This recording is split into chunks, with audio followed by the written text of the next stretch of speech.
be with you. And with your spirit. A reading from the Holy Gospel according to John. Glory to you, O Lord.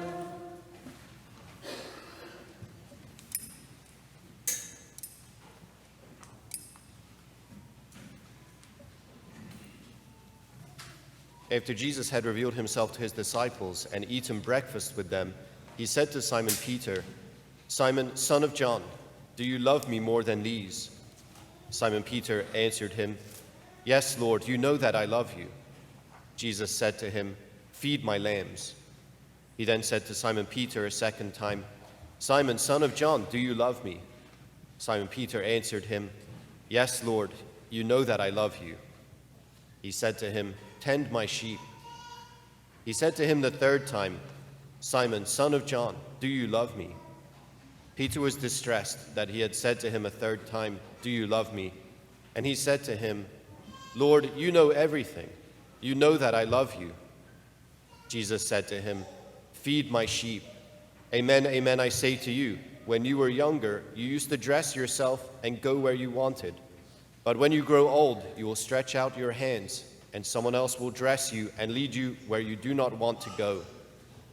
He said this, signifying by what kind of death he would glorify God. And when he had said this, he said to him, "Follow me." The Gospel of the Lord. Praise to you, Lord Jesus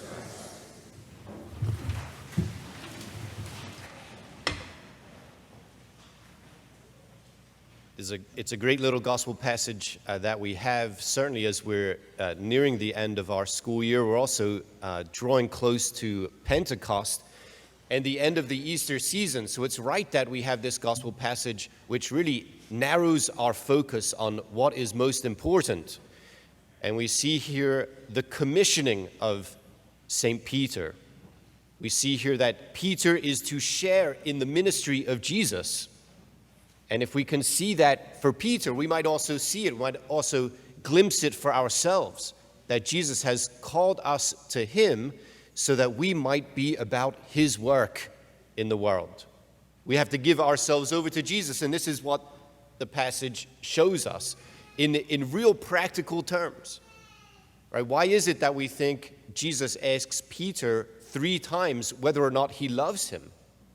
It's because it was 3 times that Peter denied him. And so Jesus has to go right to the root of Peter's rebellion in order to forgive him. But that's what Jesus wants to do. He wants to forgive Peter.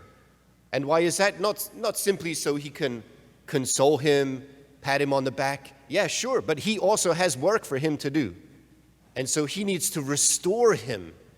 And that's why Jesus so desperately wants to forgive Peter and show him his love, which is to become then the foundation of his life. This, my friends, that we get a glimpse today of what Christian discipleship and ministry looks like at its heart. It's not that we do things to impress Jesus, to impress God, and to build up our resume so that he will accept us. Quite the contrary. We act only out of our being forgiven. The deeds that we do that are worthwhile, that even we say merit salvation, are deeds that simply have us cooperate with God and have our lives grounded in his love.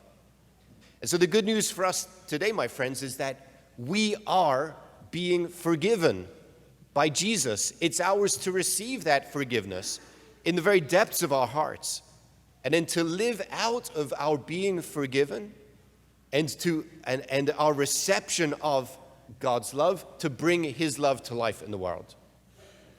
Each and every one of us, I believe, I don't know, everyone in this room, at least everyone in the church, right? I believe each and every one of us is being called to give himself or herself over to God, over to his love, and over to his purposes today.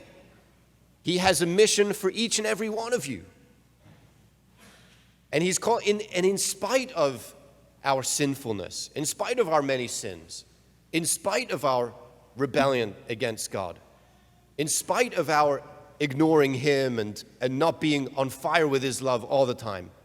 He has called us, and he is still calling us. He's reaching out to us now with forgiveness to restore us, to equip us and give us the strength that we need today to be about his work. The strength that we need today to bring his love to life for the people that he is now entrusting to our care.